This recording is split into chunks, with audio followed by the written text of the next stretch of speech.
आज हम क्षितिज पाठ्य पुस्तक में गद्य खंड के पाठ मेरे बचपन के दिन पाठ का अध्ययन प्रारंभ करेंगे, जिसकी लेखिका का नाम महादेवी वर्मा है। तो सबसे पहले हम महादेवी वर्मा का जीवन परिचय जानेंगे। तो आइए देखते हैं महादेवी वर्मा का जीवन परिचय। महादेवी वर्मा का जन्म सन 1907 में उत्तर प्रदेश के फर्रुखाबाद शहर में हुआ था।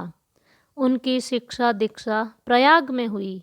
प्रयाग महिला विद्यापीठ में प्राचार्य पद पर लंबे समय तक कार्य करते हुए उन्होंने लड़कियों की शिक्षा के लिए काफ़ी प्रयत्न किए।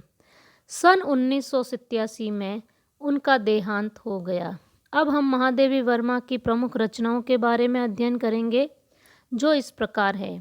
महादेवी जी छायावाद के प्रमुख कवियों में से एक थी। निहार, रश्मि, नीरजा, यामा, दीपशिखा उनके प्रमुख काव्य संग्रह है।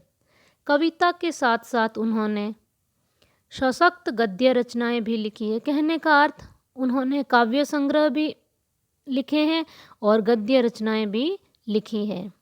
और गद्य रचनाओं जो प्रमुख है वो इस प्रकार है, जिनमें रेखा चित्र तथा संस्मरण प्रमुख है।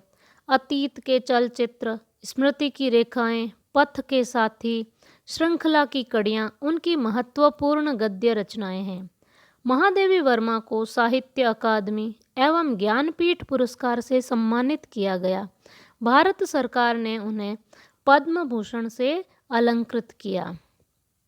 महादेवी वर्मा की साहित्य साधना के पीछे एक और आज़ादी के आंदोलन की प्रेरणा है, तो दूसरी ओर भारतीय समाज में स्त्री जीवन की वास्तविक स्थिति का बोध भी है। कहने का अर्थ यह है कि महादेवी वर्मा जी का जो साहित्य है उसमें एक तरफ तो उन्होंने आज़ादी की प्रेरणा, जो आज़ादी आंदोलन है उनकी प्रेरणा से प्रेरित किया है, और दूसरी तरफ जो है वो भारतीय समाज में जो स्त्री का जीवन है उसकी वास्तविक स्थिति को प्रकट किया है।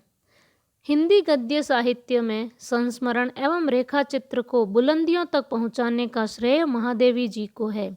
उनके संस्मरणों और रेखा चित्रों में शोषित पीड़ित लोगों के प्रति ही नहीं बल्कि पशु पक्षियों के लिए भी आत्मीयता एवं अक्षय करुणा प्रकट हुई है। आत्मीयता का अर्थ होता है अपनापन। अक्षय जो कभी न, जिसका कभी क्षय नहीं हो, जो कभी खत्म नहीं हो, और करुणा का अर्थ होता है दया। तो उनके साहित्य में जो है पशु पक्षियों के लिए भी अपनापन है और असीम करुणा, असीम दया प्रकट हुई है। उनकी भाषा शैली सरल एवं स्पष्ट है तथा शब्द चयन प्रभावपूर्ण और चित्रात्मक है। अब हम देखेंगे पाठ मेरे बचपन के दिन का पाठ परिचय। यह पाठ जो है वह एक प्रकार से संस्मरण है। यह महादेवी वर्मा द्वारा लिखा गया संस्मरण है। तो इसका पाठ परिचय देखेंगे।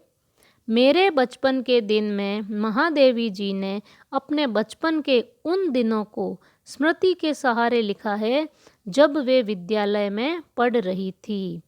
इस अंश में लड़कियों के प्रति सामाजिक रवैये, विद्यालय की सहपाठिनों, छात्रावास के जीवन और स्वतंत्रता आंदोलन के प्रसंगों का बहुत ही सजीव वर्णन है।